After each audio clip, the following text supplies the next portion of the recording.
Okay, now I want to talk about using our articles a, an, and the, right? But with consonants as opposed to vowels. Last video we went over how to use a, an, and the with our vowels. This video we're going to go use a, an, and the with consonants. Really, really easy, right? It's really easy to use a, an, and the with consonants, right? Because you're always going to use a, right? You're never going to use an, right? So you can just forget about it, right? We only use an with vowels, right? We don't, I can probably, you can erase it. Gone, right? So with consonants, consonants, right? Right? We're going to use a and the. A and the. Now, a, remember from the last video, means any, right? And the is specific, right? It means a specific one, right? They both mean one. They both mean one, right? Maybe I'll just take away the brackets. We'll just make a nice one here, right? Nice one, right? So you know it's not an L or an I, right?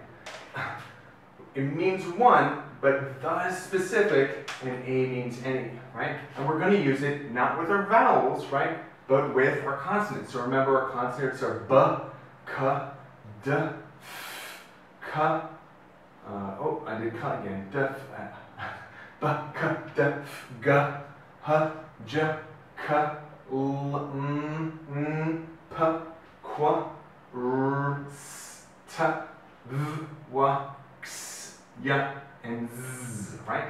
So here are all of our consonants. Now I'm going to stick in long sound U. I'm going to put a little line over it so that you know it's the long sound, not the short sound, right? Because our U sound, right, is really a combination of Y and the vowel U, right?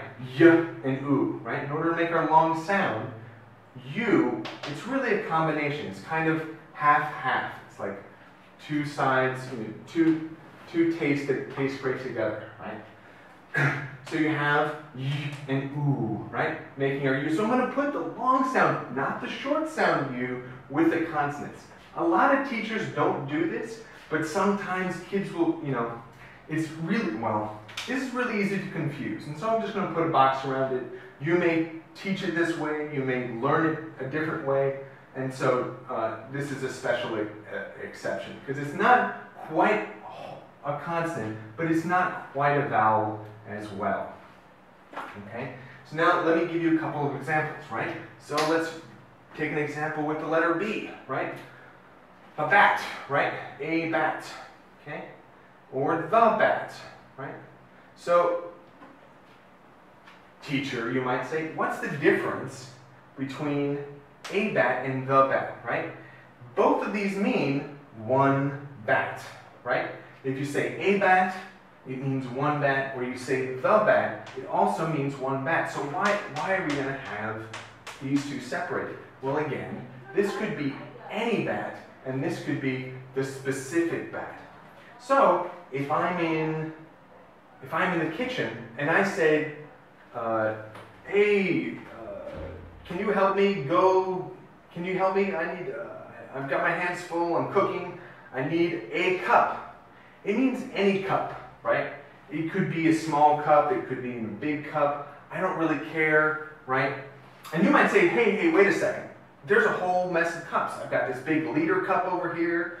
It's for lager. I've got a little shot glass here. These are all cups. I've got, a thermos. That's a cup. I don't know which cup, right? And so I say, okay. Not any cup, not a cup. How about the cup with the blue handle, right? Making it more specific, right?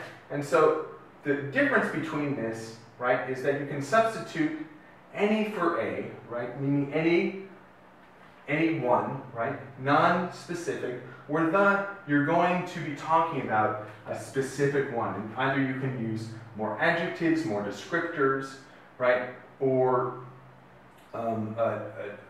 more sentences to talk about which bat or which cup that you actually mean. Okay? So let's do another example. Let's pick cup, right? A cat, right? The cat, right? So here again, this is pretty easy. You could be like, oh, you know, like, I really like cats, right? Now we're talking about any cat, right? I would really like a cat, right? I don't care what kind of breed it is. I don't care if it's a big cat. I don't care if it's a lion. I don't care if it's a house cat. I just like any cat. I would like a cat. Would you like a tiger? Sure, no problem. Or maybe not. Maybe I should have used the in that sentence, right? So now we can start to see the difference, right? Oh, no. Not that kind of cat, right? I would like, right, a more specific type of cat. I would like a house cat. Well, would you like a black cat, a white cat? Oh, well, how about the one in the pound, right? I saw a specific one, right? And now this is only one, right? There's only one in this pound that I'm talking about. His name is Frisky or Friskers or something, right? I like that cat. Then I start to use the. When I get away from my generalizations, when I stop talking about any group of things, and I get down to maybe an individual, right? An individual something, right? An individual common noun, right? I get closer to the name of the cat, right? Right? This cat, anything with the, it's going to have a name somewhere, right? It may have a name, right? I may not know its name, right? Or maybe it's the cup that doesn't have a name, right? But it's going to be specific. So the is sort of bridging that gap in between knowing a specific name for every single object, but still having it be differentiated, different from just any particular one of that category.